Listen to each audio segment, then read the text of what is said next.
I work at the Darabont County Archives, Part 1. Written by JenniKinoShimatta. I took a digital archiving job at the Vandervoort Estate Historical Society. It's an old manor home dating back to the 1800s on a soft cliff overlooking Precipice Bay in upstate Vermont. I'm majoring in library science with an English minor at Castleton University. But I was feeling pretty burnout, so I took a year off and a job way out of my comfort zone, meaning about half a state away from what I'm used to. The place is pretty, if you like nature, I guess, but my only coworker is a real asshole. 70 years old if he's a day, bald as a buzzard, with a long scraggly beard I only thought possible in fantasy books and movies. I mean, he literally has it so long that he tucks it into one of the pockets in his tacky polyester cardigans. Anyway, the guy's as anal as you can get and doesn't want superfluous clutter interfering with his stacks and pristine tables. Thankfully, he's only in the office Wednesday and Friday. Free pizza lunch in the cafeteria and payday respectively. The head of the Historical Society is a gorgeous MILF, if you don't mind my saying. But I'm not sure why she's working for the society since she doesn't seem to do much, although she apparently works 7 days a week. I only know this since my hours were supposed to be 9 to 5 Monday through Friday. But I've been tempted into coming in on weekends. More on that in a minute. I guess I should tell you what the job is all about and a little more about the Historical Society. Darabont County is at the furthest northern edge of Vermont, and Precipice Bay is one of the oldest trading ports on Lake Champlain. The area is famous for the Hollows National Park, and it offers better skiing than any other location in New England. These are direct quotes from the tourist pamphlets, by the way. Anyway, I grew up in Linden and was planning on going to Northern Vermont University on early acceptance, and that didn't work out. So yeah, Precipice Bay was way out there, but the pay was really good and room and board were included since they needed a lot of specialized work. They have about 200 plus years worth of unsorted documents that they want to scan and categorize, so it's slow, tedious, and technical work. So I guess room and board was the least that they could do. So I did 2 phone interviews and then trekked up for a period to be determined. The Historical Society has only been around for about 5 years, although the manor has been a museum since the 1950s. There are 3 sub-basements stuffed to the brim with piles and piles of boxes, suitcases, chests, and crates filled with paper. Way back, the basements were being used for storage, pantries, wine cellars, you name it. The Vandervoorts were apparently filthy rich, when filthy rich meant Rockefeller and Carnegie rich. The buzzard is in charge of the above-ground library, so even when he's in the office, I'm usually downstairs. I figured that it was probably best to sort everything into piles day by day, then scan through it all once a week, so that my superfluous clutter, scanners and laptops, doesn't enrage the buzzard. The MILF decided that I could get overtime and come in on weekends if I wanted, under the condition that I didn't go over 50 hours a week. I agreed at the time, since it meant more money. The first few weeks went fine, and I seemed to settle in easily. Most of the oldest papers were crop updates, IOUs from farmers to landowners, and colony receipts, so that stuff was easy. As the area got larger, constabulary notes, manor inventories, trade receipts, and tariff notices joined the mess. And I'm just going to tell you now, before the archivist among you decry my methods, that after I've scanned the documents, they're taken to an archivist who does, well, whatever archivists do to preserve paper. I wear gloves and everything when handling the papers, and have to use forceps on the really brittle stuff. I've been here about 3 weeks now, made a couple of acquaintances who are mostly townies, who show me the cool places tourists aren't supposed to know about. Now, let's get on to the whole reason that I'm here. The weird stuff that I've found. Yeah, I know, weird things in the backwoods of New England towns are like a dime a dozen, and I'm not saying that anything that I've found is like earth-shattering, break your perception of the world level stuff. But it's just a lot of odd stuff floating around that I think would be cool for other people to know about. And just for any listener's reference, I'm not going to bother putting these in chronological order. I'm just putting them up as I find them. So, let me start with the child disappearances. This isn't strictly from the archives. It actually started when one of the guys I met here, Steve, mentioned it in passing when I told him that I walk alone from the manor back to the B&B on Fleet Street at night. "You're lucky you're over 12, was all that he said before he changed the subject. It seemed like such a strange, non sequitur that I filed it away. It wasn't for another couple of days that I confronted him about the comment. He said that it was a local superstition that children under 12 had to be accompanied by an adult if they walked after dusk. I think he said it was a joke since I looked so young. But his eyes flickered back and forth.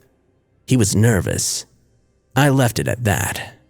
I forgot to mention that the woman who runs the B&B is a kind of unofficial historian for the town. It's really contentious between her and the buzzard, a schoolyard feud that just grew and grew over the years. The entire town knows about it and even chuckles when the two cross paths in the street. He can get really amped up over the smallest things. But seeing Miss Angie throws him into a whole new level of insanity. And don't think that Miss Angie isn't just as quirky and mad as the buzzard. She's normally a vivacious septuagenarian who acts and dresses like a 30-year-old with embarrassing results. But get her within 10 feet of the buzzard and she'll start swearing like a sailor and hollering at the top of her lungs. Anyway, if you have questions about off-the-record going-ons, i.e. gossip, you talk to Miss Angie. She's lived her whole life in Precipice Bay, and she knows a lot of stuff to fill in the gaps that the Historical Society's records contain. So I asked her, "Which ones, dear?" was her response. Like, WTF? Of course you don't cuss at Miss Angie, so I swallowed my outburst, and I briefly told her about my friend's comment.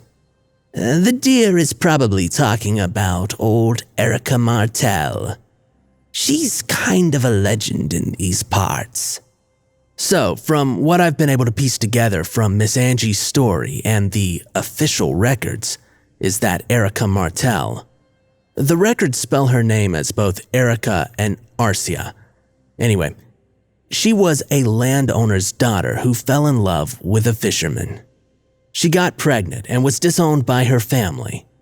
But she and the fisherman lived in sin, as is shown in the records, in a cabin on the outskirts of the bay near a forest that the locals called the Javelin. The fisherman apparently died in a freak waterspout. This is information that was added by Miss Angie. And a traveling crone appeared to offer Erika the fisherman's life for that of her child. Erika didn't believe the witch and cast her out. But the very next day, the other fisherman brought up her lover's corpse, bloated and fish-eaten. Heartbroken, she wandered the forest at night, beseeching the witch to return, offering up her unborn child's soul to the spirit or spirits living in the forest. Bad things began to happen in the town. Fishing petered out, cattle died, and Erika still pleaded in the forest. The town apparently blamed her for their misfortunes and shunned her, leaving her to starve to death in the forest, even though she was pregnant. Now, I've found some oblique references to the starving wastrel in municipal records from 1683. According to Miss Angie, Erika wandered far into the forest, to the base of the Tall Men, what's now known as the Sarkeesian mountain range, and she collapsed before the crone reappeared. Erika made her deal and was shortly back in her cabin, healthy, with her revived husband by her side. The townspeople kept far away from Erika and the area surrounding the cabin, citing a foul smell. But records do mention that she was seen enormously pregnant. Or otherwise, the cursed harlot was seen walking the fields today, grossly heavy with the devil's spawn. That was how a farmer described it, although no names were given. Now everything is conjecture, or rather folklore, that Miss Angie warns has been mutated, altered, or, using her favorite term, bastardized over the centuries. Legend tells that the crone returned on the eve of the birth in the form of a matronly midwife. The labor was hard and bloody and apparently lasted all night and day until finally the baby was born. Stillborn. The midwife cursed and spit, revealing herself as the witch, enraged at being cheated. The witch's wrath was so great that Erika's husband vanished and everything in a mile rotted down to the ground, including the cabin. Bleeding internally, Erika lay dying as the witch took the dead child and walked back into the woods. Erika cursed the witch, cursed the townspeople, cursed God, and then died. No one was brave enough to recover her body for 3 seasons, and when curious boys did wander to the dead zone, there was no body to be found. Now, Miss Angie made it very clear that the story was total hogwash, although she is certain that Erika Martel was a real person and that she did get pregnant by a fisherman.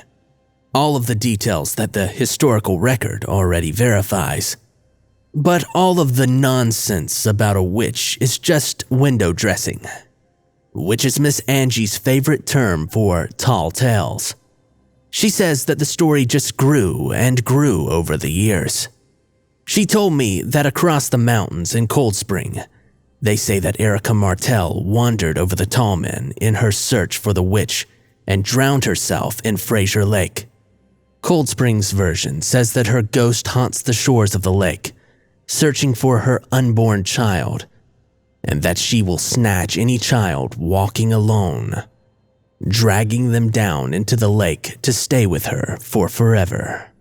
The Micmac and Abenaki have another version where they believe Erika became a Skadegamucht, or a ghost witch, cursing all who hear her cries of sadness in the forest. Or at least that's the reason they gave for why they didn't hunt in the forest. And now we get to the real creepy stuff. It's true that children have gone missing in Precipice Bay. Miss Angie told me that the disappearances date all the way back to Erika's time. At first I thought that it was just the normal rural dangers of coyotes and bears and the like. The dangers that plagued colonial America along with the window dressing. But there seems to be something far more insidious going on. Records dating back from 1720 through 1876 describe a series of disappearances around the Javelin. This area of woods gets that name because it narrows down to a single tree, giving it the appearance of a javelin point when seen from the mountains. Anyway, boys and girls under the age of 12, mostly farmers' children, disappeared under the cover of night from their homes. No investigations, no bodies, just a series of search records and small notes in the constabulary ledgers. Once again, it's easily dismissed as a coyote or bear attack, or even just absent-minded parents. In fact, one isolated record from 1721 listed a child's body as found befouled by wolves, just on the outskirts of town. And it doesn't seem as much of a stretch to assume that people at the time thought the 1722 disappearances were just more of the same. A tragedy, yes, but natural in a rural area. I was discussing the disappearances with Miss Angie, and she went silent and put her teacup down. "Oh dear," she always calls me dear. "That was a bad business I didn't know about. I was talking about the ones from 1893 through 1961. I felt like everything suddenly turned cold. I don't even remember leaving Miss Angie or ending up at the library. The library was downtown across from the town hall, a fairly modern building by Precipice Bay standards, being built in the 1950s after the original one, an old church, burned to the ground. The library had the last 178 years of newspapers on microfilm and hard copy. I had only been there a few times talking with the archivist, but the advantage of being in library sciences meant that I at least knew what I was looking for and where to find it. And, oh boy, the Precipice Bay Lighthouse, which was the name of the town's newspaper from 1863 through 1913, reported a series of 12 disappearances in Precipice Bay proper, not the outlying farmland, between March 1st and July 26th, 1893. All disappeared from their homes, but at wildly different times of day. 2 siblings were taken in the afternoon by the seaside, another at dusk on the outskirts of town. Some were blamed on drownings and others on the old standby, animal attacks. Police did routine searches, boats dredged the bay. Parents begged for information, but by the winter the disappearances were all but forgotten, at least in the public consciousness. The other series of disappearances that Miss Angie mentioned had the most news coverage. Between July 24th and 27th in 1961, 10 children disappeared from in and around the Javelin. They were dubbed the Javelin 10. Their names were Alan and Agnes Laveroux, Astoria and Russet Hempel, Thomas Potter, Matthias Jones, Bertha Jurgens, Helen Nell, James Torkin, and Henry Semp. It had been a period of excellent weather, and the area was enjoying a rapid influx of tourists hiking, kayaking, and camping. All 10 were out-of-towners, camping beyond the cordon in the darker parts of the forest. Now, the Javelin 10 got a lot of media coverage at the time, but nothing else came to light. There were no bodies, no signs, and volunteer searchers went all over the mountain, but there was nothing to indicate where the children went. They literally vanished in broad daylight. The press continued pursuing the story for about 6 months with no witnesses, but a lot of crackpots. At least 4 stories ran touting that the kidnapper was found before swiftly being debunked within days by the police and park rangers. Finally, about 1 year later, a memorial capped off the incident, although it remains in the local gossip and conspiracy circles, bolstered by a permanent cordon erected around the site by the ranger's station. Miss Angie told me later that the 2 families, the Hempels and the Jurgens, moved to the area simply to continue searching. Apparently, one of the Jurgens is the manager of the 4 Points Lodge in town now. Maybe I'll see if I can speak to them if I ever get the courage to open up their wounds. Let me say that these are just the disappearances in Precipice Bay.